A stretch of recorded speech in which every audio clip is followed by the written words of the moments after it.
Hello students, welcome है आपका आज के हमारे इस प्रैक्टिस सेशन में। और आज की ये क्लास आपके सभी एग्ज़ाम के लिए बहुत इंपॉर्टेंट होगी।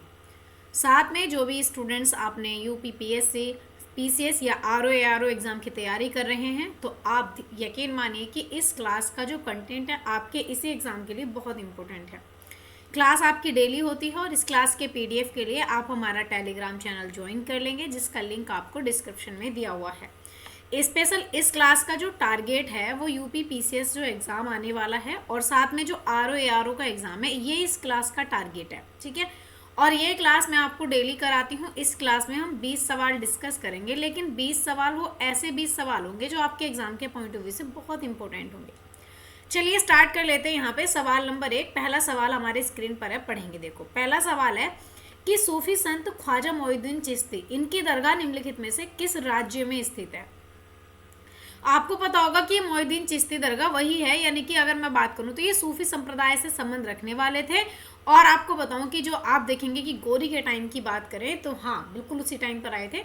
तो इनकी दरगाह जो हो जाएगी, इनकी दरगाह कहाँ पर होगी? इनकी दरगाह होगी राजस्थान में। कहाँ पर होगी? तो इनकी दरगाह होने वाली है राजस्थान में। और भारत के राजस्थान में भी कहाँ पर अगर बात करें तो इनकी दरगाह होगी अजमेर शहर में। कहाँ पर? इनकी दरगाह होगी अजमेर शहर में। ठीक है, अजमेर शहर में इनकी दरगाह होने वाली है, ये ध्यान रखेंगे। अब इनकी मृत्यु कब हुई थी? कई बार पूछा जाता है कि जो सूफी मोइनुद्दीन चिश्ती हैं, अगर इनकी मृत्यु की बात करें तो इनकी मृत्यु कब होती है? इनकी मृत्यु होती है 1236 में। ठीक है, 1236 में। और आपको पता है कि इस टाइम किसका शासनकाल समाप्त होता है? इस टाइम पे होता है इल्तुतमिश का। मतलब ये किसके टाइम पर जो थे, तो आप कह सकते हो कि इल्तुतमिश के टाइम पर, यानी कि जिस टाइम पर दिल्ली की गद्दी पर इल्तुतमिश बैठा था, उस टाइम पे आप देखेंगे ख्वाजा मोइनुद्दीन चिश्ती जो थे अपनी, यानी कि अजमेर में थे। ठीक है, चलिए। अच्छा, एक बात बताएं, अगर यहाँ पे मैं बताऊं कि मैं कहे कि जो ये मोइनुद्दीन चिश्ती की जो दरगाह है, इसे भारत की सबसे महत्वपूर्ण सूफी संतों की कब्र में गिना जाता है। अगर कहें कि सबसे महत्वपूर्ण कब्र कौन सी होगी, तो आप कहेंगे कि ये हो जाएगी हमारी क्या बोलते हैं, मोइनुद्दीन चिश्ती की दरगाह। ठीक है, चलिए। अगर बात करें कि ये जो है भारत में कब आए थे, तो अगर बात ये करी जाए तो आप बताएंगे कि 500, माफ़ कीजिएगा, अगर आपसे ये करें कि जो सूफी संत मोइनुद्दीन चिश्ती थे, ये भारत कब आए थे, अगर ये बात करें कि ये भारत कब आए थे, ये बात करें तो ये आए थे 1192 में भारत। क्यों? क्योंकि आपको पता होगा उस टाइम पे, अगर 1192 की बात करूं तो 1192 के टाइम पर भारत आते हैं। क्योंकि इस टाइम पर आपको पता होगा कि भारत में जो है, जिस टाइम पे गौरी ने आक्रमण किया, तो गौरी और क्या बोलते हैं, जो हमारे पृथ्वीराज चौहान थे, तो पृथ्वीराज चौहान और गौरी के बीच में जो युद्ध होता है, पानीपत की जो लड़ाई होती है, उसमें इस टाइम पर जो है ये चिश्ती जो है ये भारत आते हैं। और इनका उपनाम आपसे पूछा जाता है कि इनका उपनाम क्या होगा। अगर बात करें तो इनका नाम उपनाम होगा गरीब नवाज। ठीक है, इनका उपनाम होगा गरीब नवाज। की बात करें, गरीब नवाज सुल्तान हिंद इनका उपनाम होगा। ठीक है, सुल्तान हिंद। तो ये ना, आप इनके कुछ इंपॉर्टेंट चीज़ें ध्यान में रखेंगे। इनका जन्म कब हुआ था? अगर बात करें कि इनका जन्म कब होता है, तो इनका जन्म होता है 1141 की बात करूँ, 1141-42 में। और कहाँ पर? ईरान में इनका जन्म होता है। ये भी चीज़ें ध्यान में रखेंगे। ठीक है, तो आप यहाँ पे मैंने सारी चीज़ें बता दी हैं। अगला सवाल है सवाल नंबर 2। सवाल नंबर 2 है कि गोमती नदी निम्नलिखित में से किस नदी की सहायक नदी है। तो अगर बात करें तो ये हो जाएगी आपकी गंगा नदी की। अगर गोमती नदी की बात करूँ तो गोमती नदी किस में जाकर के मिल जाती है? गोमती नदी मिलती है आपकी गंगा नदी में जाकर के मिल जाती है। ठीक है, तो इसकी प्रमुख सहायक नदी होगी। और गोमती नदी कहाँ पर बहती है? अगर मैं बात करूँ तो ये कहाँ पर बहती है, तो जी ये बहती है आपके उत्तर प्रदेश में बहती है। ठीक है, और कहाँ पर मिलती है? अगर बात करें गंगा नदी में कहाँ मिलती है, तो उत्तर प्रदेश का, यूपी का एक जिला हो जाएगा जिसका नाम है गाजीपुर। इसका जिला हो जाएगा गाजीपुर। और इस गाजीपुर के पास में जाकर के, गाजीपुर में नहीं, गाजीपुर के पास में सैदपुर क्षेत्र पड़ता है। अगर बात करें तो ये है आपका सैदपुर क्षेत्र। यहाँ पर जाकर के जो है ये गंगा नदी में मिल जाती है। ठीक है, अच्छा, अगर मैं बात करूँ कि इसमें जो है, जो गोमती नदी है, इस गोमती नदी का उद्गम कहाँ से होता है? अगर बात करी जाए तो गोमती नदी का उद्गम कहाँ से होता है, तो अगर देखो इसके उद्गम की बात करूँ तो ये होता है, इसका उद्गम होता है पीलीभीत से। कहाँ से होता है? पीलीभीत, और पीलीभीत में जो है यहाँ पे एक माधो टांडा जो है, अगर बात करूँ कस्बा है माधो टांडा, ठीक है, ये माधो टांडा क्षेत्र है या कस्बा। यहाँ पर एक गोमल ताल देखोगे आप, ठीक है, यानी कि गोमल ताल की बात करें तो गोमल ताल से इसका उद्गम होता है, ठीक है। चलिए अगला सवाल, तो यहाँ पर आप सारी चीज़ें वही हैं। अगला सवाल है हमारा, चलिए सवाल नंबर 3 है, आरिफ मोहम्मद खान ने निम्नलिखित में से किस राज्य में 42वें राज्यपाल के रूप में शपथ ली है? तो इनकी अगर बात करी जाए तो इन्होंने जो शपथ ली है, इन्होंने ली है बिहार के राज्यपाल की बात करें आरिफ मोहम्मद खान, तो आप देखेंगे इन्होंने ना 2 जनवरी को इन्होंने शपथ ली थी। 2 जनवरी की बात करूं 2025 को, 2 जनवरी 2025 को आरिफ मोहम्मद खान जो है ये 42वें राज्यपाल बने हैं। और 42वें राज्यपाल कहाँ के बने हैं? तो आप कहोगे ये बने हैं बिहार के, ठीक है। और अगर बात करें कि इनसे पहले कौन यहाँ पे इन्होंने किसको रिप्लेस करा है, अगर बात करें तो इन्होंने जो रिप्लेस करा है, ये रिप्लेस करा है राजेंद्र विश्वनाथ को। किसको करा है? इन्होंने राजेंद्र विश्वनाथ की बात करें तो राजेंद्र विश्वनाथ इनको जो है रिप्लेस करा है, ठीक है। आंसर हो जाएगा ऑप्शन ए, बिल्कुल सही, भी आंसर सही हो जाएगा, ठीक है। चलिए अगला सवाल है हमारा सवाल नंबर 4। सवाल नंबर 4 है कि हरियाणा के निम्नलिखित में से किस जिले में ब्लिंकिट 10 मिनट की एम्बुलेंस जो है सेवा शुरू करी है? एक ब्लिंकिट 10 मिनट की एम्बुलेंस सेवा शुरू करी है, और मतलब हरियाणा का एक ऐसा जिला है जिसमें 10 मिनट में एम्बुलेंस पहुंच जाएगी, इसका नाम है ब्लिंकिट 10 मिनट, ठीक है। और इस सेवा की बात करूं तो ये सेवा जो शुरू करी है, ये करी है गुरुग्राम ने शुरू। किसने करी है? गुड़गांव की बात करें तो ये इस सेवा को यानी कि मैं ई कॉमर्स कंपनी ब्लिंकिट ने शुरू करा है। तो इसको शुरू किसने करा है? एक कंपनी है ई कॉमर्स ब्लिंकिट की बात करें तो ई कॉमर्स जो ब्लिंकिट कंपनी है, इस ब्लिंकिट कंपनी ने ये 10 मिनट की जो है एम्बुलेंस सेवा शुरू करी है, ठीक है। अच्छा, अब इसके माध्यम से देखो होगा क्या, जिससे लोग जो हैं इस ऐप का यूज़ करेंगे। ये एक ऐप है, इस ऐप से के माध्यम से एम्बुलेंस को जो है बुक कर सकते हैं, और 10 मिनट में जो है आपकी एम्बुलेंस यहाँ पर यानी कि जहाँ भी दुर्घटना हो गई है वहाँ पर पहुँच जाएगी। पहली बात तो अगर वो आपसे कभी पूछे इस सेवा का नाम, तो जो ये ई ब्लिंकिट की बात करें, है ना, ब्लिंकिट 10 मिनट, यानी कि इस सेवा का नाम की बात करूँ तो जिस सेवा तो है हमारी जो ब्लिंकिट 10 मिनट है, यानी कि ब्लिंकिट 10 मिनट, ये तो ये सेवा का नाम है। शुरू किसने करा है? शुरू करा है इसको गुड़गांव के द्वारा शुरू करा है, ठीक है। और बुक कैसे करेंगे? मतलब ब्लिंकिट ऐप पर जाएंगे और वहाँ जाकर के इसे बुक कर देंगे, और 10 मिनट में यहाँ पे जो एम्बुलेंस मतलब एम्बुलेंस पहुँच भी जाएगी। अब देखो अगर बात करें ये जो ब्लिंकिट है, अगर मैं इस ब्लिंकिट की बात करूँ, शुरू तो ब्लिंकिट नहीं करा है ना।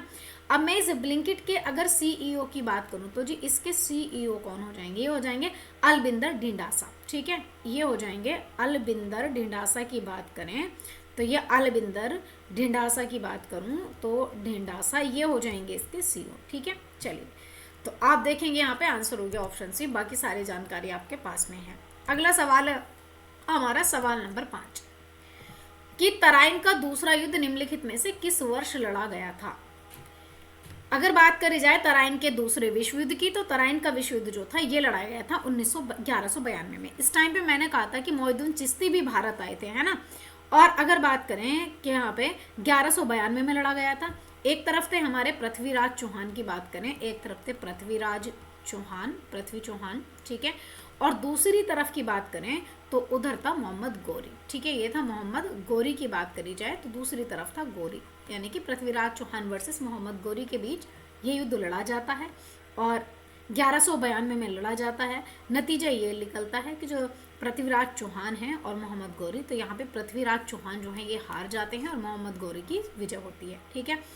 अगर बात करें कि जो तराइन है ना, आज की बात करूं तो ये आज कहाँ पर है? आप कहोगे तराइन जो है आज लगभग दिल्ली के आसपास वाले क्षेत्र की बात करें वहाँ पर हो जाएगा। अच्छा, एक मेरा सवाल है, मुझे ना एग्जैक्ट आप बताओ कि जो वर्तमान में तराइन है ये कहाँ होगा?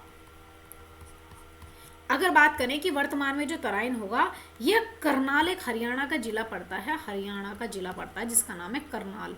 तो इस करनाल जिले में होगा, कुरुक्षेत्र के बीच में, ठीक है। हरियाणा राज्य में पड़ता है आज जो है वर्तमान में जो हरियाणा क्षेत्र का करनाल है वहाँ पर पड़ता है आपका तराइन, ठीक है। चलिए तो आंसर हो जाएगा ऑप्शन सी, बाकी सारी चीज़ें मैंने आपको बताई हैं, कौन हारा कौन जीता कहाँ पड़ता है। अगला सवाल है सवाल नंबर 6। ह्यूमन राइट वॉच के संबंध में निम्नलिखित में से कौन सा स्थान सही है? ह्यूमन राइट वॉच की बात कर रहे हैं तो आप बताएंगे ये एक अंतर्राष्ट्रीय लाभकारी संगठन हो जाएगा या सरकारी संगठन है, या इसका मुख्यालय बर्लिन शहर में हो जाएगा, या फिर ये जो है एक अंतर्राष्ट्रीय गैर सरकारी संगठन हो जाएगा, या फिर ये सारी की सारी बातें सही हैं। अगर मैं HRW की बात करूं, यहाँ पे अगर बात करूं HRW यानी कि बात कर रहे हैं ह्यूमन राइट वॉच की। जो ह्यूमन राइट वॉच है अगर इसकी बात करें तो पहली बात तो ये अंतर्राष्ट्रीय गैर सरकारी संगठन है। कैसा है? अंतर्राष्ट्रीय गैर सरकारी संगठन है। तो पहला स्टेटमेंट तो गलत हो जाना चाहिए। चलो पहला स्टेटमेंट गलत करो। ये है अंतर्राष्ट्रीय गैर सरकारी संगठन, ठीक है, गैर सरकारी संगठन हो जाएगा। अच्छा, दूसरी बात अगर मैं बात करूं यहाँ पे कि इसका मुख्यालय बर्लिन शहर में है, तो ये भी थोड़ा सा गलत हो जाएगा। अगर मैं यहाँ पर बात करूँ कि इसका जो है ये अगर बात करें तो इसका हेडक्वार्टर होगा न्यूयॉर्क में हो जाएगा, बर्लिन में नहीं है, बल्कि इसका न्यूयॉर्क की बात करें तो न्यूयॉर्क में जो है इसका हेडक्वार्टर हो जाएगा, ठीक है। अच्छा, अब ये एक अंतर्राष्ट्रीय गैर सरकारी संगठन है, ये वाली बात तो बिल्कुल सही थी, आंसर होगा इसका ऑप्शन सी, ठीक है। तो मैं बात करूं कि ये जो है गैर सरकारी संगठन है और काम क्या है? मानव अधिकारों का जो उल्लंघन है उनकी जांच करना, वकालत करने, रिपोर्ट तैयार करना, और इसका मुख्यालय मैंने आपको बताया है कि न्यूयॉर्क शहर में हो जाएगा, ठीक है। ये सारी चीज़ें मैंने आपको बता दी हैं। आगे बात कर लेते हैं, चलिए इसकी बात आगे। तो यहाँ पर देखेंगे कि इसकी स्थापना कब हुई थी? 1978 में हेलेंस्की वॉच इनके रूप में जो है यहाँ पे इसकी स्थापना करी जाती है, ठीक है। और उद्देश्य है हेलेंस्की समझौते पर हस्ताक्षर करने वाले देशों में मानवाधिकारों की जांच का हनन करना था, ठीक है। वर्तमान में इसका दायरा जो है विश्व भर में लगभग 100 देश जो हैं इसका दायरा रखते हैं। अगला सवाल है सवाल नंबर 7। सवाल नंबर 7 है कि भारत के संविधान का निम्नलिखित में से कौन सा भाग मौलिक अधिकारों के अलावा मानवाधिकारों को सार्वभौमिक घोषणा के सिद्धांत और प्रावधानों को दर्शाता है? देखो, अगर इसकी बात करें तो भाई ये प्रस्तावना में है या राज्य के नीति निर्देशक सिद्धांत में, मौलिक कर्तव्य में, या फिर इन सभी में। तो इसका आंसर हो जाएगा कि देखो, अगर मैं बात करूं कि संविधान का निम्नलिखित में से कौन सा भाग मौलिक अधिकार हो, देखो सबसे पहले तो भाई वो कह रहा है कि जो मौलिक अधिकार है, मौलिक अधिकार साथ में मानव के जो अधिकार हैं और सार्वभौमिक जो घोषणाएं हैं इनके सिद्धांतों का प्रावधान दर्शाता है। तो भाई प्रस्तावना में भी बिल्कुल बात करी गई है मौलिक अधिकारों की, राज्य के नीति निर्देशक सिद्धांत भी और मौलिक कर्तव्य भी। तो ये तीनों जो है भाई यहाँ पे बात करते हैं किसकी? बात करते हैं इन तीनों की। तो आंसर हो जाना चाहिए ऑप्शन डी। अगर मैं बात करूँ यहाँ पे कि इसके प्रावधानों की बात, तो पहली बात अगर मौलिक अधिकारों की बात करें, है ना, तो मौलिक अधिकार तो हमारे भाग 3 की बात करें, संविधान का जो भाग 3 है इसमें बात करी गई है 12 से लेकर के 35 अनुच्छेद तक इसकी चर्चा करी गई है, ठीक है। और अगर बात करें यहाँ पे DPSP की, है ना, directive principle of state policy की, तो ये संविधान के भाग 4 में है ना। और किस आर्टिकल से हैं? आप कहोगे कि मैम ये हैं 36 से 51 तक हैं, ठीक है। तो ये हो जाएगा अनुच्छेद 36 से 51 तक है। और अगर मैं यहाँ पे बात करूँ कि जो हमारे मौलिक कर्तव्य हैं अगर इनकी बात करी जाए, अच्छा ये मौलिक अधिकार नहीं है, ये मौलिक कर्तव्य है, ये मौलिक फंडामेंटल राइट की बात है ये, ठीक है, जो अनुच्छेद 12 से 35 तक है फंडामेंटल राइट। अगर मौलिक कर्तव्यों की बात करी जाए, है ना, तो मौलिक कर्तव्य जो हो जाएंगे आपके, ये हो जाएंगे, आप देखोगे 51, आर्टिकल 51 के ए में, है ना। चलिए, तो ये मैंने फंडामेंटल राइट बताए, फंडामेंटल राइट जो अनुच्छेद 12 से 35 तक चर्चा करी गई है, ठीक है। ये थोड़ा सा आप ध्यान में रखेंगे, मौलिक कर्तव्य, मौलिक अधिकार और प्रस्तावना, ठीक है। चलो, वैसे उसने मौलिक अधिकारों की तो बात करी थी, ये सारी चीज़ें मैंने आपको बताई हैं, ठीक है। अगला सवाल है सवाल नंबर 8। सवाल नंबर 8 है कि निम्नलिखित में से किस राज्य केंद्र शासित प्रदेश में दुनिया का पहला ताड़पत्ता पांडुलिपि संग्रहालय कहाँ स्थापित किया गया है? अगर बात करें कि भाई यहाँ पे पहला जो है पांडुलिपि संग्रहालय की बात करें तो ये पांडुलिपि संग्रहालय हो जाएगा आपका केरल में। कहाँ होगा? ये होगा आपका केरल में, ठीक है। अब केरल की भी जो राजधानी हो जाएगी तिरुवनंतपुरम, केरल की राजधानी क्या हो जाएगी? इसकी राजधानी हो जाएगी तिरुवनंतपुरम की बात करें तो तिरुवनंतपुरम में जो है इसका संग्रहालय स्थापित किया गया है। दुनिया का पहला है जो ताड़ के पत्ते की पांडुलिपि का संग्रहालय स्थापित करा गया है, ठीक है।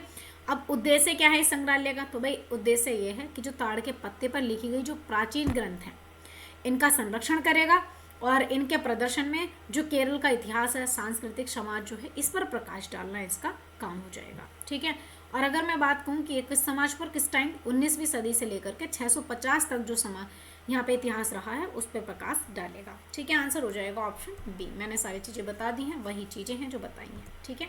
चलिए अगला सवाल है सवाल नंबर 9। सवाल नंबर 9 है कि राष्ट्रीय स्टार्टअप दिवस कब मनाया जाता है। अगर बात करें राष्ट्रीय स्टार्टअप दिवस की तो ये मनाया जाता है आपका 16 जनवरी को। कब मनाया जाता है? 16 जनवरी को राष्ट्रीय स्टार्टअप दिवस मनाया जाता है। ठीक है। अच्छा, अगर बात करें कि भारत में जो है स्टार्टअप दिवस जो है ये 16 जनवरी से मनाया जाता है, और ये शुरू कब किया था, कब से मनाया जाता है, ये शुरू कब करा था, तो आप कहोगे 2016 में राष्ट्रीय स्टार्टअप दिवस मनाया जाना शुरू करा था। ठीक है।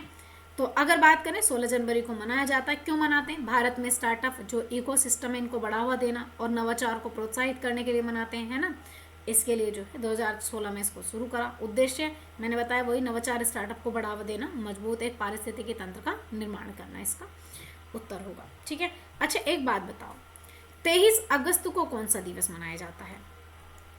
अगर बात करें कि 23 अगस्त, तो 23 अगस्त को जो मनाया जाता है राष्ट्रीय अंतरिक्ष दिवस मनाया जाता है। कौन सा? तो आप कहोगे ये मनाया जाता है राष्ट्रीय अंतरिक्ष दिवस। ठीक है। अच्छा, 20 सितंबर को कौन सा दिवस मनाया जाएगा? तो आप कहोगे 20 सितंबर की अगर बात करी जाए तो राष्ट्रीय बाल देखभाल दिवस। कौन सी? राष्ट्रीय बाल देखभाल दिवस। ठीक है। देखभाल दिवस की बात करें तो ये मनाया जाता है, यानी कि नेशनल, अगर बात करें कि नेशनल डे कैलेंडर भी इसी दिन मनाया जाता है, ये भी ध्यान रखेंगे नेशनल कैलेंडर डे की बात करें। ठीक है। अच्छा, एक बात और है, 21 जनवरी को कौन सा दिवस मनाया जाएगा? अगर बात करें 21 जनवरी को, है ना, तो इसका आंसर तो ये हो जाएगा, ऑप्शन ए आंसर होगा। ठीक है, ये आंसर होगा। बट अगर बात करें 21 जनवरी को, तो आप कहोगे कि यहाँ पे स्थापना दिवस मनाया जाता 1972 1972 में, 21 जनवरी 1972 में। एक तो मणिपुर है और एक है आपका मेघालय, मणिपुर मेघालय, और एक है आपका त्रिपुरा। ठीक है। इन तीन की बात करें, मणिपुर मेघालय त्रिपुरा, इन 3 राज्यों की स्थापना दिवस मनाया जाता है 21 जनवरी को। ठीक है। 1972 को इनकी स्थापना होती है। ठीक है। अधिनियम कब आया था? 1971, यानी कि 1971 का जो है अधिनियम होगा। ठीक है। नेशनल हैंगिंग डे की बात करूँ मैं, अगर नेशनल हैंगिंग डे की बात करी जाए, एक डे है जो 21 जनवरी को मनाया जाता है, इसका नाम है नेशनल हैंगिंग डे। ठीक है। नेशनल हैंगिंग डे की बात करें तो ये मनाया जाता है। ठीक है। चलो, फिलहाल मैंने सारी चीज़ें आपको बता दी हैं। अगला सवाल है सवाल नंबर 10। सवाल नंबर 10 है यहाँ पे कि सोम्पेन जनजाति निम्नलिखित में से किस स्थान पर पाई जाती है? सोम्पेन जनजाति की बात करेंगे तो ये जो पाई जाती है, ये पाई जाती है निकोबार द्वीप समूह में। कहाँ पाई जाती है? जो निकोबार द्वीप समूह है यहाँ पे पाई जाती है सोम्पेन जनजाति, और ये एक अनुसूचित जनजाति हो जाएगी। भारत का अंडमान निकोबार द्वीप समूह जो है यहाँ पर ये पाई जाएगी, ग्रेट निकोबार के क्षेत्र में पाई जाती है। ठीक है। सोम्पेन किस प्रकार की है? अनुसूचित प्रकार की है। ठीक है। कहाँ कहाँ पाई जाती है? ग्रेट निकोबार में, अंडमान में और निकोबार द्वीप समूह में। ठीक है। अच्छा, अगर बात करें यहाँ पे कि लगभग वैसे खैर इनकी जनसंख्या आपसे कोई नहीं पूछता है, बस आपको इतना ध्यान रखना है कि ये जाति कहाँ पाई जाती है। ठीक है। चलिए भाई आगे बात कर लेते हैं। अगला सवाल है यहाँ पर, तो ये देखेंगे नीलगिरी पहाड़ियों में टोडा नामक जनजातियाँ पाई जाती हैं। ठीक है, ये थोड़ा सा ध्यान में रख लेंगे। किन्नर, गाफी, पंगाल जनजातियाँ ये भी पाई जाती हैं। खैर, अगला सवाल है सवाल नंबर 11। सवाल नंबर 11 है कि ग्रीन अयोध्या फंड का प्राथमिक लक्ष्य क्या रहेगा? ग्रीन अयोध्या फंड का प्राथमिक लक्ष्य है धारणीय शहरी विकास को बढ़ावा देना। क्या रहेगा? धारणीय शहरी विकास को बढ़ावा देना, और ये ग्रीन अयोध्या फंड का लक्ष्य है। अच्छा, ये रखा कब गया था? ये रखा गया था 30 अक्टूबर 2024 को। कब रखा गया था? 30 अक्टूबर 2024 को। काम क्या है? काम तो वही है, उद्देश्य कि पर्यावरण के अनुकूल यानी कि पहल और टिकाऊ शहरी नियोजन कर हरित अयोध्या का निर्माण करना इनका काम था। ठीक है। चलिए, तो आंसर हो जाएगा यहाँ पे, आप कहोगे कि आंसर हो जाएगा ऑप्शन बी। अच्छा, जो उत्तर प्रदेश की पर्यटन नीति है 2022, उसके तहत आप कहोगे कि यहाँ पे जो 10 करोड़ रुपए जो हैं इसमें भी निवेश किए गए थे। चलिए, अगला सवाल है यहाँ पे सवाल नंबर 12। सवाल नंबर 12 है कि दीपोत्सव 2024 के लिए अधिकांश झांकियां बनाने का जो दायित्व है किस विभाग का है? दीपोत्सव 2024, अगर बात करें यहाँ पे कि दीपोत्सव जो है 2024, आप कहोगे इसका आंसर हो जाएगा यहाँ पे ऑप्शन सी, सूचना विभाग। कौन सा हो जाएगा? अगर मैं बात करूँ कि दीपोत्सव 2024 है ना, इसमें सबसे ज़्यादा झांकियाँ किसकी हैं? तो भाई इसमें हो जाएगा सूचना विभाग, किसके हो जाएंगे, दीपोत्सव की बात करी जाए तो ये हो जाएगा यहाँ पे 2024 में। कहाँ मनाया गया था, राम मंदिर में। कहाँ, अगर बात करें राम मंदिर की बात करें यहाँ पे, ठीक है, दीपोत्सव 2024 यहाँ पे मनाया गया था 22 जनवरी को, ठीक है। देखो 2024 में भगवान राम जीवन के महत्वपूर्ण क्षणों को दर्शाने वाली 18 झांकियाँ जो है 11 को तैयार करने की जिम्मेदारी विभाग सूचना विभाग को दी गई थी। चलो अगला सवाल है सवाल नंबर 13। सवाल नंबर 13 है कि इस वर्ष के सतर्कता जागरूकता सप्ताह का विषय क्या है, जिस पर जम्मू कश्मीर के मुख्यमंत्री ने बल दिया है। अगर बात करें तो ये हो जाएगा अखंडता की संस्कृति। क्या हो जाएगा, अखंडता की संस्कृति इसका मेन विषय हो जाएगा, ठीक है। क्या होगा, अखंडता की, अगर बात करें कि अखंडता की संस्कृति। अच्छा एक बात बताओ, सतर्कता जागरूकता सप्ताह 2024 की थीम क्या थी। अगर मैं बात करूं यहाँ पे सतर्कता जागरूकता सप्ताह 2024 की थीम की बात करें तो इसकी थीम क्या रही थी, राष्ट्र की समृद्धि के लिए सत्यनिष्ठता की समृद्धि। क्या रही थी, राष्ट्र की समृद्धि के लिए, राष्ट्र की समृद्धि के लिए सत्यनिष्ठता की संस्कृति, ठीक है, सत्य निष्ठा की संस्कृति, ठीक है, ये इसकी थीम रही थी। ये थोड़ा सा आप ध्यान में रखेंगे। अच्छा मनाया कब जाता है ये, अगर बात करें तो ये 23 अक्टूबर से 3 नवंबर तक मनाया जाता है। अगर इसकी बात करूं कि कब मनाया जाता है ये, तो अगर बात करें कब मनाया जाता है तो आप कहोगे ये मनाया जाता है, आप देखेंगे यहाँ पे 28 अक्टूबर से मनाया जाता है 3 नवंबर तक, ठीक है, ये 3 नवंबर तक। चलिए अगला सवाल है सवाल नंबर 14। सवाल नंबर 14 है कि उत्तराखंड की नई पर्यटन नीति में कौन से शहर श्रेणी ए में आते हैं। अगर उत्तराखंड की नई पर्यटन नीति की बात करूं तो इस उत्तराखंड की नई पर्यटन नीति की बात करी जाए तो इसमें जो श्रेणी ए में जो आने वाले, अगर मैं कहूँ कि यहाँ पे जो कौन कौन से शहर हैं जो श्रेणी ए में आते हैं, तो इसमें जो आते हैं आपके, ये आते हैं हरिद्वार, नैनीताल और देहरादून। कौन कौन से, हरिद्वार, नैनीताल और यहाँ पे देहरादून की बातें करें, ये है ना। और इस अगर मैं बात करूँ कि यहाँ पे इस नीति के तहत जो है श्रेणी ए में जो है और बी और सी 3 श्रेणियाँ बांटी गई हैं। अगर श्रेणी की बात करें तो इसमें भाई इस नीति के अंतर्गत 3 श्रेणियाँ हैं, ए, बी और सी, 3 श्रेणियाँ हैं, ठीक है। और हरिद्वार, नैनीताल, आप देखेंगे इसमें उधम सिंह नगर भी आएगा। अगर बात करें इस ए में तो आप कहोगे इसमें उधम सिंह नगर की बात करूं तो उधम सिंह नगर जो है ये भी आएगा, उधम सिंह नगर भी आएगा, हरिद्वार भी आ जाएगा, ठीक है, देहरादून भी आ जाएगा और रानीखेत अल्मोड़ा भी इसमें आएगा, ठीक है, रानीखेत भी इसी में आएगा। साथ में जो अल्मोड़ा है ना, अल्मोड़ा भी इसी में आएगा। तो ये जो है 4-5 चीज़ें यहाँ पे आने वाली हैं, ठीक है। ए श्रेणी में नैनीताल है, हरिद्वार है, उधम सिंह नगर है, देहरादून है, रानीखेत है और अल्मोड़ा हो जाएगा, ठीक है।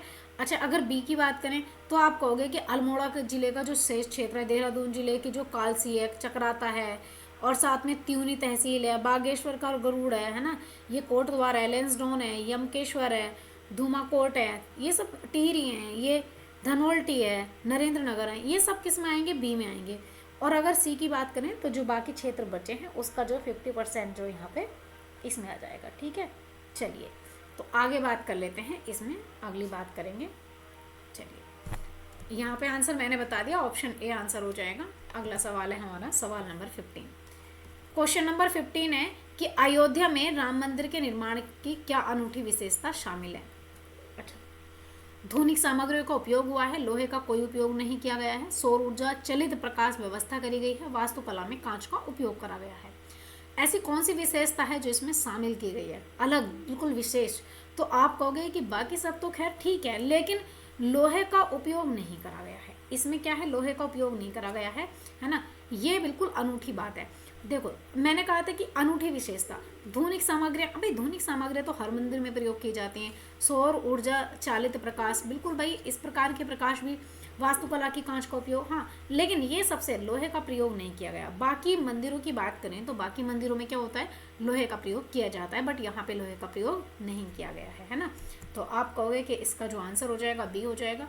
अयोध्या के राम मंदिर के निर्माण में लोहे के उपयोग के बिना ही यहाँ पे सारी चीज़ें बनाई गई हैं। ठीक है, चलिए अगला सवाल है सवाल नंबर 16। सवाल नंबर 16 है, रामलीला किस प्रकार के प्रदर्शन का प्रतिनिधित्व करती है?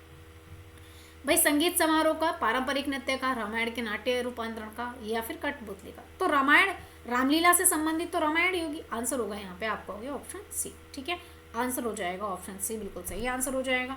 अगला सवाल है, चलिए सवाल नंबर 17। यह है कि नक्षत्र सभा उत्तराखंड में किस महत्वपूर्ण विशेषता को बढ़ावा देती है? नक्षत्र सभा जो है उत्तराखंड के किस महत्वपूर्ण, यहाँ पे पाक कला पर्यटन होगा, पारिस्थितिक पर्यटन होगा, या खगोल पर्यटन होगा, या फिर यहाँ पे साहसिक पर्यटन होगा? अगर इसकी बात करूँ तो इसका आंसर होगा यहाँ पे खगोल पर्यटन। कौन सा होगा? इसका आंसर होगा खगोल पर्यटन। इसको अगर नक्षत्र सभा की बात करें तो जो इसका मुख्य उद्देश्य होता है खगोल पर्यटन को बढ़ावा देना होता है, यही तो मेन काम होता है इसका। ठीक है, और उत्तराखंड की प्राकृतिक सुंदरता, खगोल विज्ञान, इसके प्रति जो है रुचि बढ़ा करके, और राज्य में पर्यटन का जो बढ़ावा करना है, ये सब इसके सेकेंडरी काम होते हैं। पहला काम इसका ऑप्शन सी है। ठीक है, अगला सवाल नंबर 18। सवाल नंबर 18 है कि उत्तराखंड की नई पर्यटन नीति के तहत श्रेणी सी क्षेत्रों में पर्यटन निवेश के लिए कितनी सब्सिडी प्रदान की गई है? अगर बात करें तो मैंने इसका शायद आपको आंसर तब नहीं बताया था। देखो, उत्तराखंड की नई पर्यटन नीति में मैंने कहा कि इसमें 3 श्रेणियां ली गई हैं। ठीक है, कितनी श्रेणियां हैं? तो आप कहोगे कि मैम इसमें जो श्रेणी है इनकी बात करें तो इसमें श्रेणी है ए, बी और सी, 3 श्रेणियां हैं। ठीक है, इन श्रेणियों में अगर मैं यहाँ पे अगर बात करूँ, देखो आपसे अगर बात करी जाए कि इसमें ए श्रेणी में, तो ए श्रेणी में आप देखोगे यहाँ पे कि 33 लाख से 80 लाख तक का अनुदान है। कितना है यहाँ पे? 33 लाख से 80 लाख तक का जो है, इतने लाख तक का अनुदान है। ठीक है, अच्छा अब बात करें बी की, तो जो बी श्रेणी है इसमें 33 लाख से लेकर के 33 लाख से 1.20 करोड़ इतने का अनुदान है। ठीक है, अच्छा अब सी श्रेणी की बात करी जाए तो सी श्रेणी में आप देखोगे 33 लाख से 1.50, ठीक है 1.50, यहाँ पे 1.50 इस तक का अनुदान है। और अगर इसमें परसेंट की बात करूँ ना मैं, तो आप कहोगे इसमें 50% कितना रखा गया है, लगभग आप कहोगे कि हम इसमें रखा गया है अनुदान यहाँ पे 50%। ठीक है, अच्छा चलिए आगे बात कर लेते हैं यहाँ पे, तो आप देखेंगे 50%। अगला सवाल है सवाल नंबर 19। राम मंदिर में रामलला की मूर्ति के साथ कौन सी नवीन परंपरा जुड़ी हुई है? बड़ा ही साधारण सा सवाल है और ऑप्शन भी 3 ही है इसमें। तो आप कहोगे इसमें तो डिजिटल डिस्प्ले का उपयोग है ना, यही तो है, यही है डिजिटल। देखो सूर्य के प्रकाश के लिए दर्पण और लेंस है, बिल्कुल क्रिस्टल अलंकरण है, ये भी बात सही है, लेकिन डिजिटल डिस्प्ले का उपयोग है, ये सबसे डिफरेंट चीज़ है ना। तो सबसे अगर यूनिक बात करें तो ये हो जाएगी डिजिटल डिस्प्ले का प्रयोग किया गया है, आंसर होगा यहाँ पे बी। ठीक है, चलिए आगे बात कर लेते हैं। अगला सवाल है यहाँ पे सवाल नंबर 20। सवाल नंबर 20 है कि उत्तराखंड की नई पर्यटन नीति का उद्देश्य पर्यटन को बढ़ावा देने के अलावा और क्या करना है? क्या इसका सेकेंडली काम होने वाला है? तो आप कहोगे कि नए रोजगारों के अवसर प्रदान करेगा, है ना, यही तो काम करेगा, बिल्कुल। तो आंसर होगा उत्तराखंड का जो टूरिज्म बोर्ड है, इसके नए प्रयास ये रहेंगे जिसके तहत आप कहोगे कि होम स्टे पर यानी कि मेन फोकस रहेगा, या फिर मैं कहूँ कि जो अवसर हैं, रोजगार हैं, ये क्रिएट करना इसका सेकेंड काम रहने वाला है। ठीक है, तो ये आज का हमारा पूरा प्रैक्टिस सेशन था, और इसमें मुझे पता है कि आज सवाल बहुत आसान रहे हैं, लेकिन जैसे जैसे हम आगे प्रैक्टिस सेट करते जाएंगे उसमें हम और अच्छे अच्छे सवाल लेकर के आते रहेंगे। ठीक है, तो चलिए आज के लिए इतना ही रखते हैं। Thank you for watching guys, thank you student.